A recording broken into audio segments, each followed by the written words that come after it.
también está recomendado para lo cual corda el gobierno también va a recordar en el personal. O sea, que algo que también tiene atención y me presidente mirando que si no va a ir quizás para 2.6 euros, ¿es una opción también?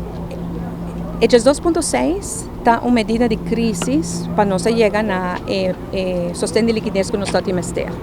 Nós estamos fazendo isso agora que nós que boa af. Nós estamos aí com a roupa recuperando, pois trabalhando merece de aí a parte back. Nós de tem full discussão de rebaixar o gasto de personal. Nós trazemos plano com nós lo por chegar para de período de 10 para 5 anos, na mais ou menos 10% de GDP que o CFT em Holanda indica. Isso está possível, mas não é, senão de período mais largo. Nós estamos em negociação com a Holanda ainda, a última palavra não cai ainda. Ora que nós saímos de Holanda, quando estamos de acordo que quadro, nós estamos em mesa com o sindicato para pedir.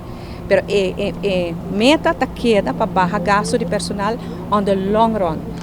Nossa escolha desde o princípio, sim, nós não quita gente fora de trabalho, não, está agora bisa óbvio, quita óbvio gente, nós não queremos ser, por não tem crise, tampouco está justo para pensar gente que está trabalha e tem seu salário ou se que queda trabalha, tem baixar seu salário, não está justo, também nós queremos manter, pero, por exemplo, para chegar no ponto, não chega no ponto que esse não está baixar com pensão, não está agora reemplaçar mais. Se nós temos natuurlijk verloop, esse não que retirar na mês, dus tu retiro, que vert, of não, of esse que falecer, of esse que tem pensão, vai com pensão, bom, não te reemplaçar, então automaticamente está com essa barra. Pero já, que como está assim com o trabalho, então se está exigir uma planificação de adelantar.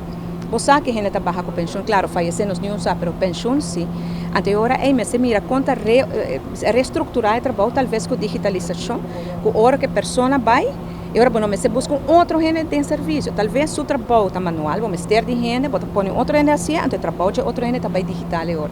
Então, é um plano mais elaborado que nós estamos trabalhando.